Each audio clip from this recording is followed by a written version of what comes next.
A 30-0 run from UConn in the Elite Eight just hit different. Alabama, Purdue, and NC State, they all want their shot. Your Final Four preview starts right now. Locked On Podcast Network presents the 2024 NCAA Bracket Breakdown. Presented by Nissan.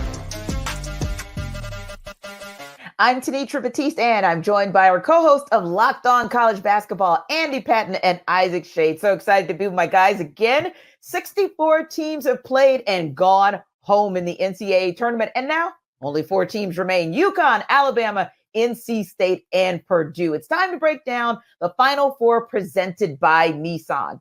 Are you the kind of driver that likes to push things a little further? Ever wonder what adventure could be around the next corner? Take the Nissan Rogue, Nissan Pathfinder, or Nissan Armada and go find your next big adventure. Check them all out today at nissanusa.com.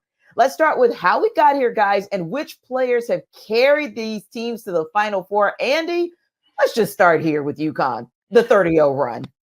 Yeah, what an incredible performance we have seen from Danny Hurley's team, not only in this tournament, but in last tournament as well. I mean, I think when all is said and done, even depending on how this shakes out for them, if they don't win the championship, or of course, if they do, we have to look back at this 2-year stretch of NCAA tournament games for Hurley and UConn as one of the most dominant of all time. They have not had a single game be determined by less than 13 points in the last 2 NCAA tournaments. They have been in the lead in every game they have played in this tournament by at least 30 points. They didn't win them all by 30, but at one point in every game they have played in this tournament, they had a 30-point lead. They took the number 2 offense in the country at Illinois, and like you said, 30-0 run just completely put them in a blender for a 50-minute period of time where they didn't score a single point in that game. This team is so deep and so balanced. They are the number 1 offense in the country. They are the number 6, I believe, defense in the country. They can beat you in multiple different ways. Donovan Clingan at full strength is an absolute monster. There's really only one player in college basketball who can really neutralize him, potentially a player he may face in the national championship game at Purdue, of course, in Zach Edey. But the way that Clingan is playing right now with his health, the way that Tristan Newton, the straw that stirs the drink for this team, he's so versatile and dynamic at the point guard position. Alex Caravan and Cam Spencer can both be guys who can drop 25 on you any given night. Stephon Castle has really found his role as more of a defensive stopper, not a guy who's being asked to score a whole lot. And just the balance of this team is really, really hard to stop. And as you've alluded to, I mean, we haven't even seen anybody in this tournament come close to taking this team down. And Isaac, there are so many superlatives that you can use for this team. You can talk about the fact that everyone knows their role. They play their positions with excellence. But one word that came to mind for me, or maybe it's 2 words, I'll say, is that they're technically sound. And when I say that, that's still a compliment, because to me, that means everything. That means the two-way play from every single player on every possession. That's how you get a 30-0 run. So to look at it as a number is astounding, but to think about all that every player had to do to get them there was just mind-blowing. It absolutely is, Tenitra. And Andy, I was checking while you were mentioning it. They're up to 4th in the defensive efficiency. So this team is top 4 nationally on both sides of the ball, to your great point there, Tenitra. And for me, that all goes back to the coaching of Danny Hurley. This is a man that will not settle for anything less than utter perfection. And like in every time he's interviewed, it's so funny because you're thinking he's going to say like, oh man, we're hitting on all cylinders. We're getting on all our strides. And he's like, I guess we don't know how to win close games because we're blowing over. Like, he's always just finding something to nitpick with his team. But I love that. I love the hunger that is there. And it goes all the way back to that press conference a couple years ago when he said, you better get us now, because basically the freight train is coming. And the freight train is not coming anymore. It is here. And Andy, if it's okay, I'm going to go so far as a step to say, depending on what happens next weekend, we could legitimately talk about this UConn basketball team as not only better than last year's, as a conversation Andy and I just had on a recent show, but perhaps in the conversation for the best college basketball team of all time. Which, Andy, would be so exciting because there's so much movement with the one and dones and the transfer portal and NIA fallout that we don't get an opportunity to see a team have a core and then see that greatness one season, let alone duplicate itself or potentially to be great 2 seasons in a row or back to back. And Andy, where that kind of took me talking about our next team as well, and Isaac talking about our next team as well, is what we saw in the old days of the football Alabama. So whenever Nick Saban would hit the podium, he'd always find something, like Dan Hurley would find, he'd always find something better for his team to do. But I got to tell you, the basketball Crimson Tide did their best example or their best kind of duplication of what the football team used to do, because no pun intended, but they absolutely scored a tidal wave to punch their ticket to the Final Four. They have. And Tanitra, it's wild to think back because Alabama lost 4 of their last 6 games, rounding out the regular season and the SEC tournament.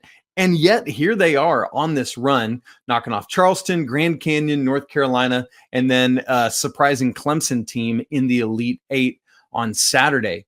And when you look at where this is coming from, Tanitra, we've got to start nowhere else than Mark Sears, who has absolutely put this team on his back and shoulders and anywhere else he could find space for them and said, come on, boys, I got space for all of you. Let's ride. And it is something to watch. I mean, we talked about in the North Carolina game, had a very slow start, but once the faucet is open, good grief, it's a fire hose, man. And he is absolutely rolling. But what Alabama can do is just overwhelm you. It does, as you just said, come like in a tidal wave. Once the floodgates open, you might as well just move and let it go right on by, because whether it was an X factor like Grant Nelson, who had done nothing in the NCAA tournament, blowing up against North Carolina, or freshman Jaron Stevenson, who had the game of his freshman career in the Elite 8 to help punch the ticket to the Final Four. Like, I don't think Alabama moves on without that contribution from him. So it's coming from so many different people. And oh, by the way, they've done it the last 2 games without perhaps their best shooter, with all due respect to Mark Sears, and Latrell Reitzel.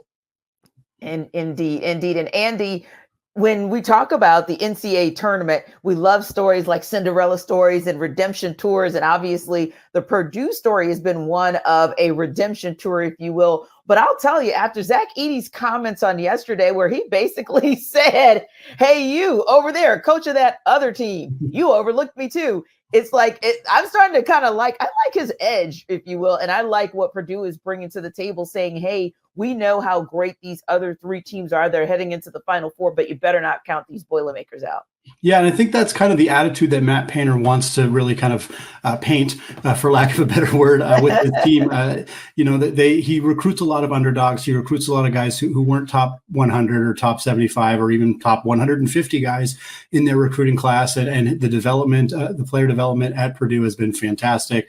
It's easy to see the growth of guys like Braden Smith and Fletcher Lawyer from year 1 to year 2, how much better those guys have gotten. Of course, Zach Edey, the growth of him from his freshman year, where he was a bit player, to who he is now as almost certainly back-to-back National Player of the Year. These guys were overlooked in high school, and Matt Painter found them a home and convinced them to, how to play together and how to build a team and have that chip on their shoulder. And they didn't need any extra motivation coming into this tournament because of what happened last year, but they have absolutely rolled through everybody. And you can tell they're not letting their foot off the brakes at all. They have no intention of easing up or, they're putting their best foot forward for every minute of every game, because this team has no intentions of losing early in this tournament. They already are in a spot where I think they can feel pretty comfortable about exercising the demons from last year's loss to a 16 seed. But the only other team to ever lose to a 16 seed, Virginia, they won the whole thing. And you can bet that every single player on Purdue is aware of that fact and aware that they have an opportunity to do the same thing that Virginia did in 2019 and bring a trophy to Purdue. Indeed. And it's one of those things where, you get excited about it, Isaac, because, hey, who wouldn't be? And I understand Zach Edey's motivation and looking at Rick Barnes and constantly saying, yeah, that guy, there's another one who doubted me. There's another one who doubted me. And that's the kind of motivation that you kind of need, or you're used to hearing from these elite athletes, knowing that that's what kind of pushes them to the next level. And then they bring other guys along with them. It absolutely is. And I'm right with you, Tanitra. I hadn't really heard that edge from Andy until post-game on Sunday. Andy, am I tracking correctly with that? Like, I don't remember ever hearing it. Do you? No, that was kind of the first time I think he's really stepped out and said something like that. And I think maybe he felt like it was the right time to be able to express that because they've gotten to this point in the tournament. Yeah. I was all about it, man. Bring that noise more often.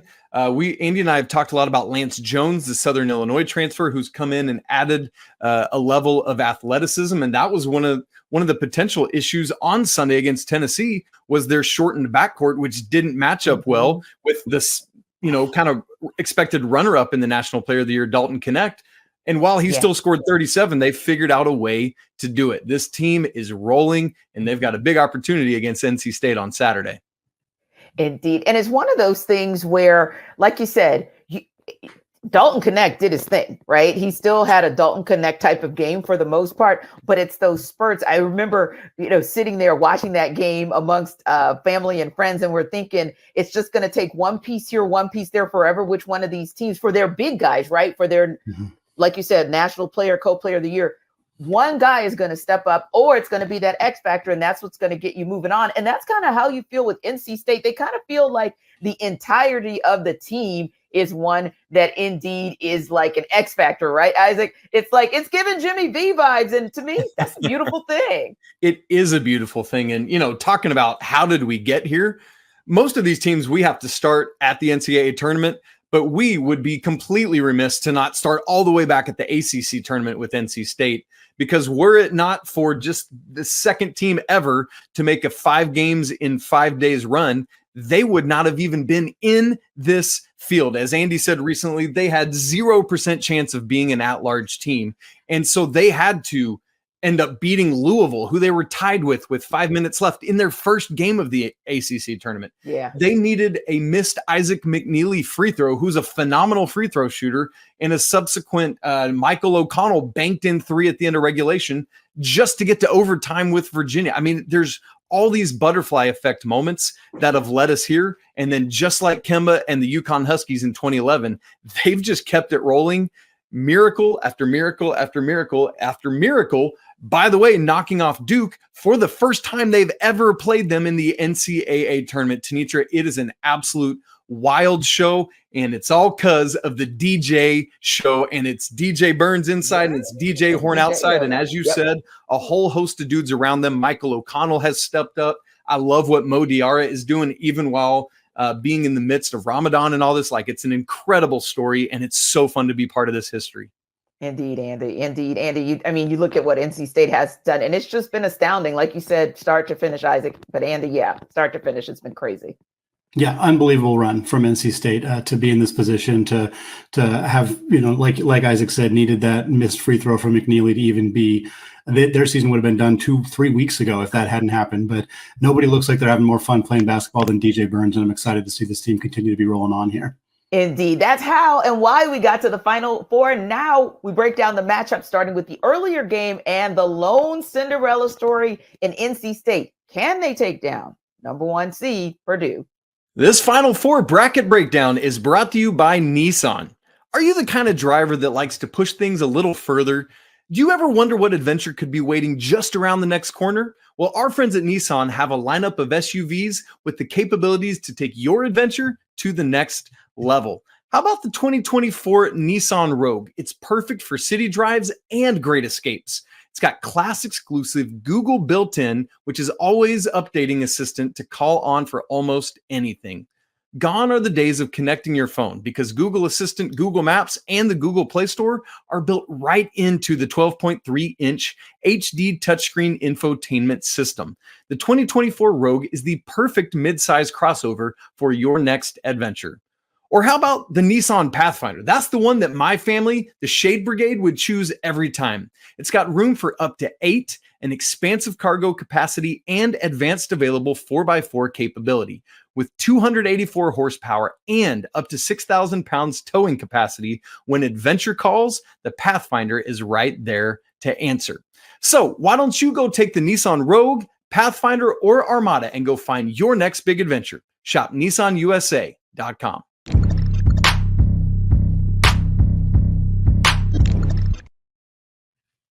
All right, guys, this is one that I'm intrigued about because sometimes I'm going to call it loosely, Andy, the undercard, right? Because obviously everyone's looking to see if UConn's going to go back to back. That's where a lot of the attention is on the men's basketball tournament side. But I think this Purdue NC State matchup can be just as intriguing as what we're going to see with UConn and Alabama.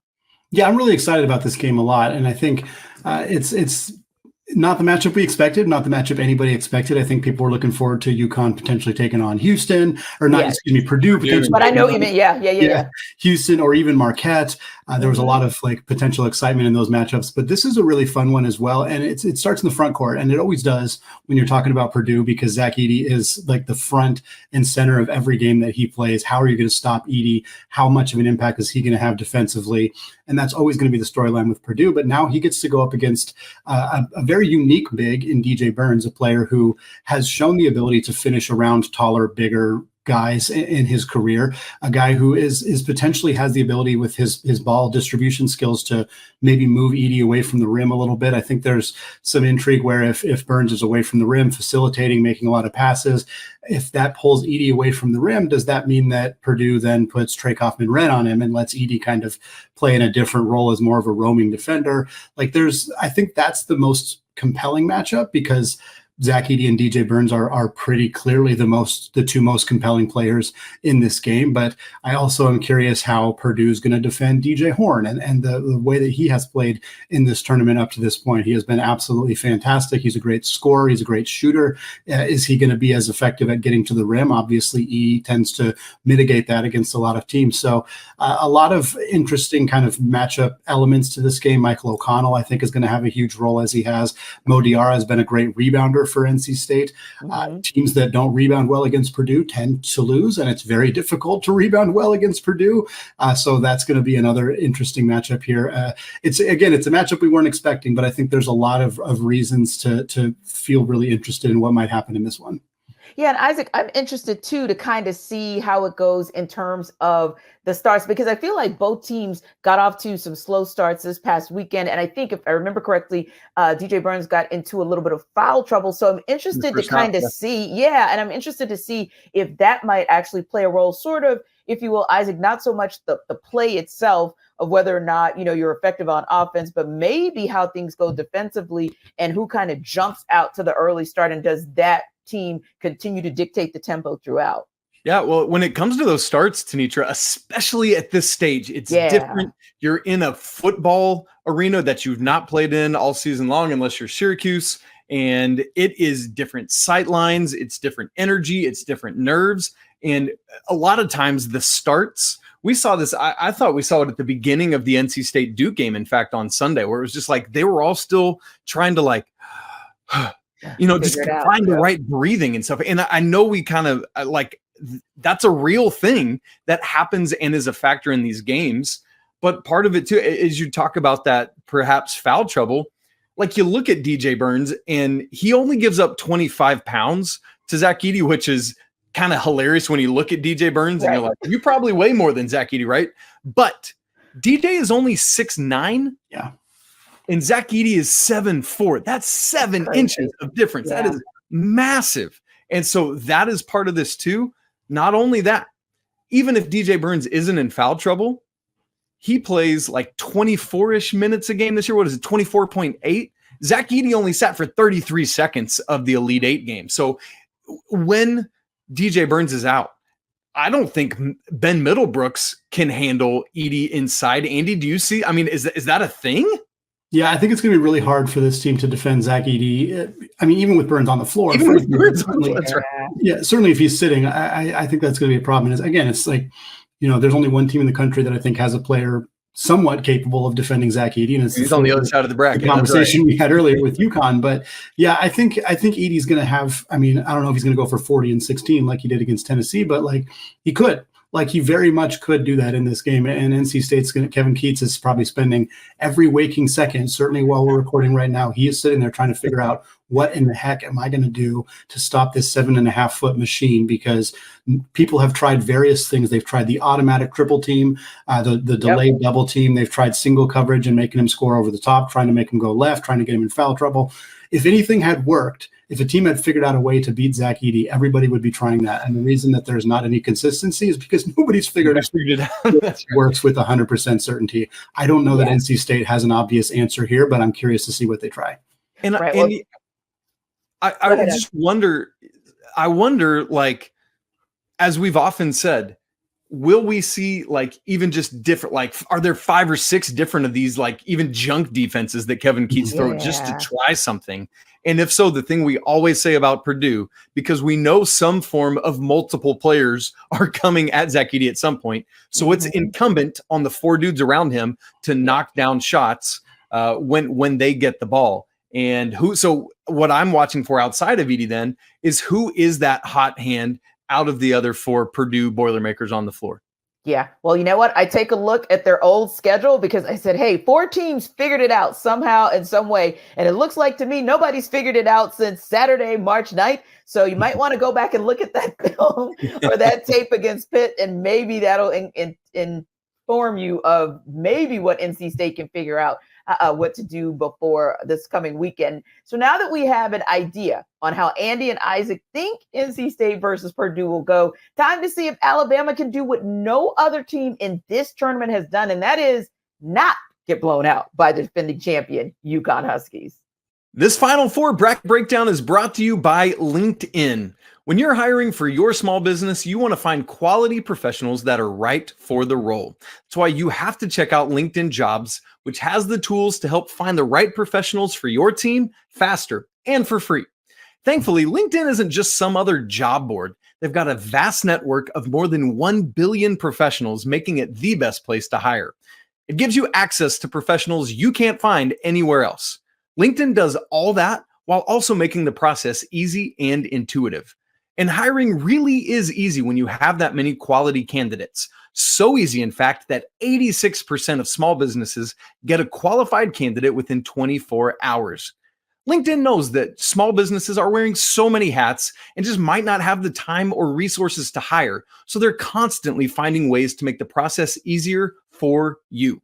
For example, they just launched this feature that helps you write job descriptions. I love that. I hate writing job descriptions and I'm not good at it. LinkedIn helps me do it, and it's so great. So post your job for free right now at linkedin.com/lockedoncollege.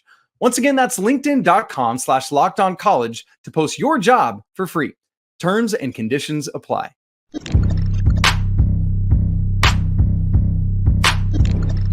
Guys, this run by the UConn Huskies in the tournament has been so impressive that I got to say it twice, 30-0 run in their Elite 8 matchup against Illinois. But Alabama has a high-octane offense, too. Can the Tide hang with the Huskies, Isaac? Here's the thing about Alabama. They shouldn't be able to, and that's not an Alabama thing. That's a 361 other schools in Division I that can't. But here's the thing about Alabama. There's always a what-if factor because of their ability to bomb from outside. Yeah. If they get up, like I posed this question to Andy kind of off the cuff the other day of like, how many threes does Alabama need to hit in this game to pull the upset or even to just stay in it? Yeah, and they are capable of taking somewhere between 30 to 40 threes.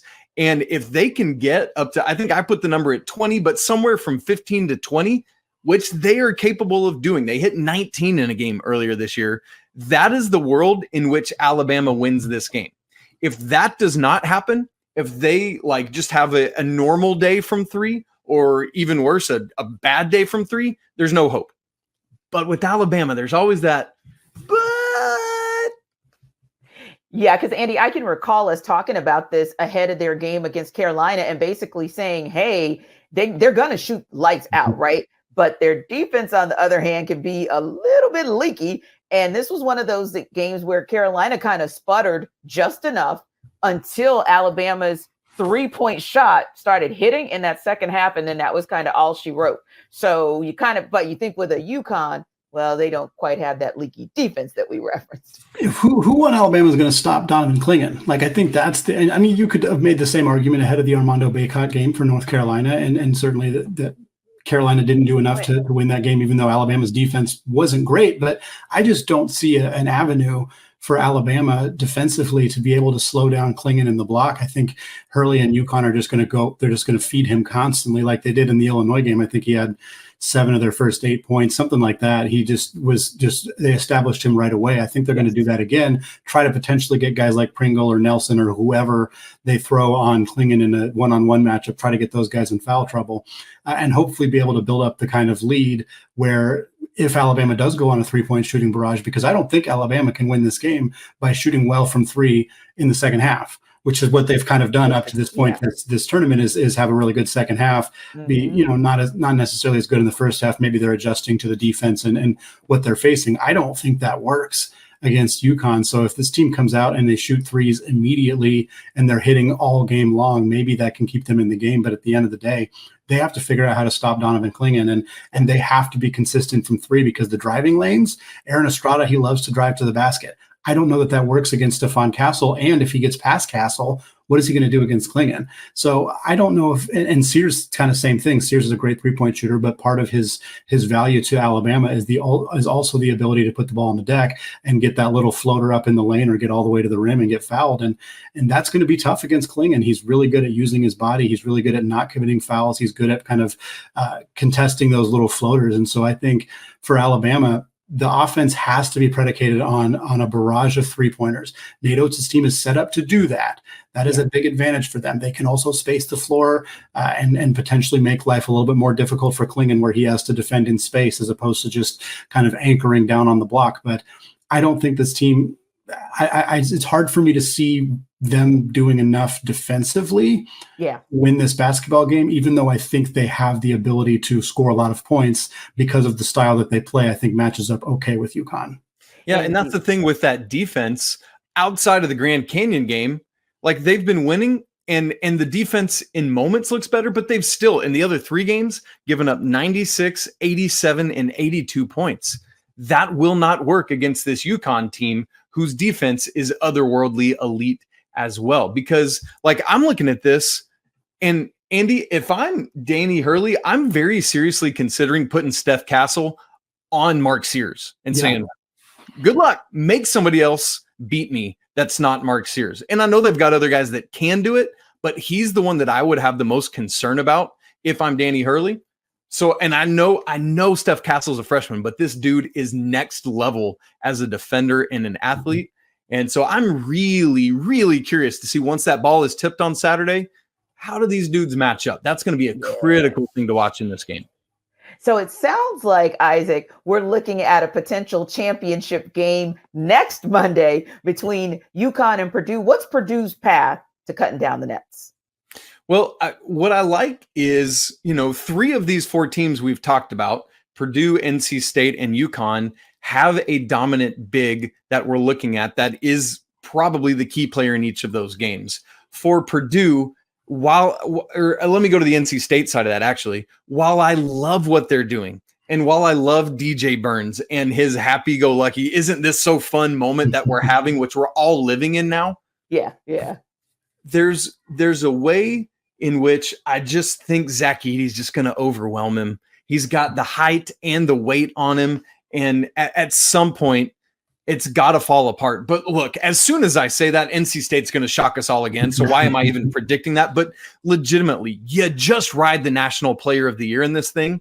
And then, as I said earlier, you just need your outside guys to hit some of their wide open shots that they'll take as NC State double or triples down on Edey.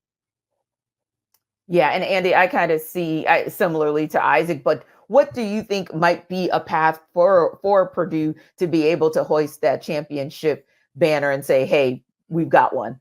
Yeah, Purdue's in a great spot to potentially win it all. I mean, as great of a spot as you can be when when UConn is in the region, is in the bracket. I mean, getting to the point where they have to play UConn is a tremendous result for Purdue. But they are, more than anybody else of these 4 teams, and really more than anybody else when it was a full 68 field, they are more equipped to beat UConn than anybody else. And UConn had to avoid losing to teams that weren't as equipped. Purdue had to do the same. They are now each 1 win away from potentially doing that, setting up a potential Klingon versus Edey matchup. I would be very intrigued if UConn would still opt to double Edey, or if they would just try to let him play one-on-one with Klingon, who Klingon is huge. He's 7'2", 7'3", maybe. He's got a big wingspan, and one of the only players in the sport who is bigger than him is Zach Edey. And if we get that matchup, and certainly UConn has to take care of business against Alabama, and obviously the flip side there, as Isaac talked about, but that is one of the most compelling one-on-one matchups that we've seen in a national championship game in a very long time. Those two players are exceptional on both ends of the floor. Klingon's defense has been getting all sorts of praise. He's from NBA draft prospects, from college analysts, everything. This is where you prove what you're capable of. He doesn't need to get 5 blocks in this game, but if he makes Edey miss 3, 4, 5 shots that he doesn't typically miss, that might be enough for UConn to potentially pull off a victory here, especially if, they lock Castle in on Braden Smith and kind of make his life a little bit more difficult. Again, we have to get to that matchup first, but if we do, there's a lot of compelling there's a lot of interest in that matchup.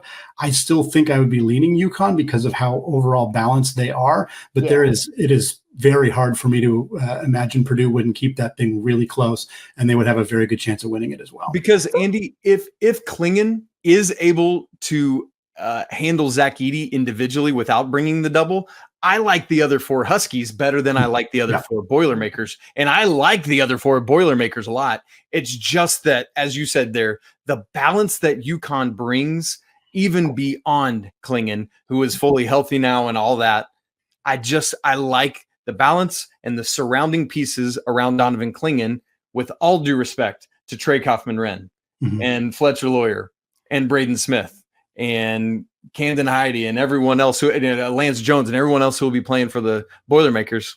UConn's got too much balance. So Isaac, I'm going to throw a quirky question to you. And this is assuming that we still feel like UConn is the presumptive favorite there.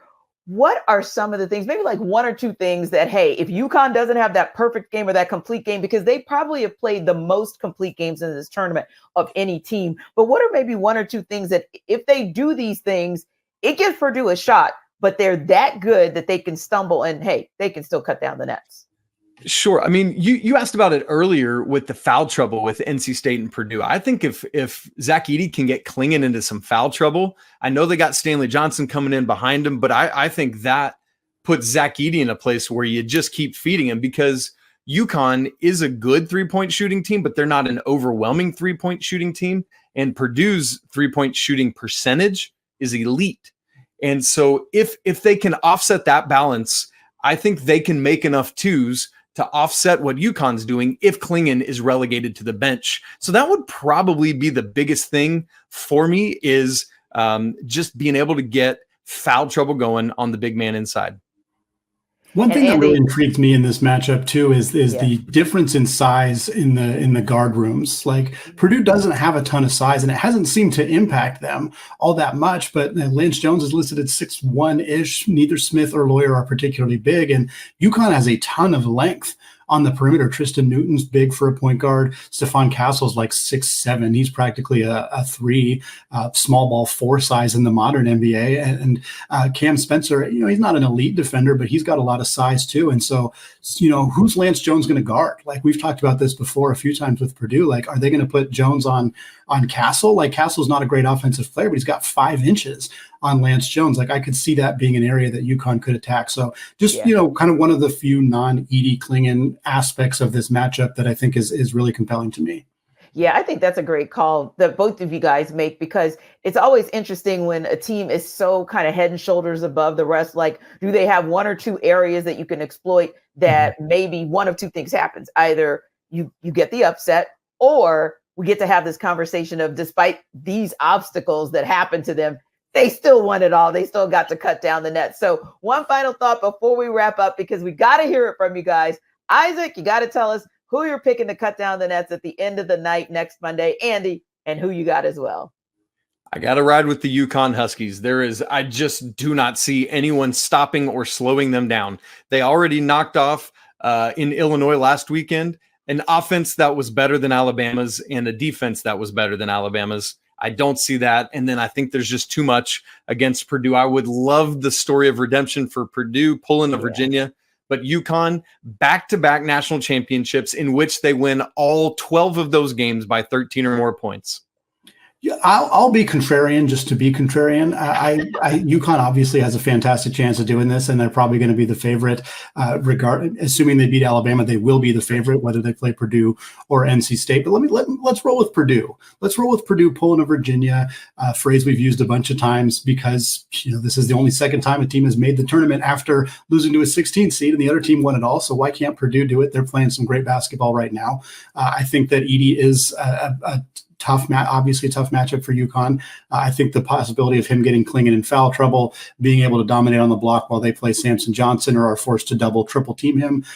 Braden Smith has distributed the ball at an absolutely elite level throughout this tournament. He had 15 assists against Gonzaga.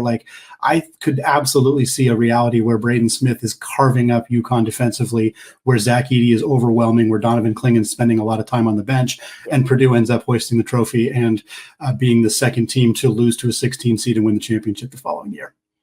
After the teams cut down the nets, the action won't stop on Locked On College Basketball. Portal season, recruiting, and more every day on Locked On College Basketball with Andy and Isaac. Get into it. Don't miss a moment. It's part of the Locked On Podcast Network, your team every day.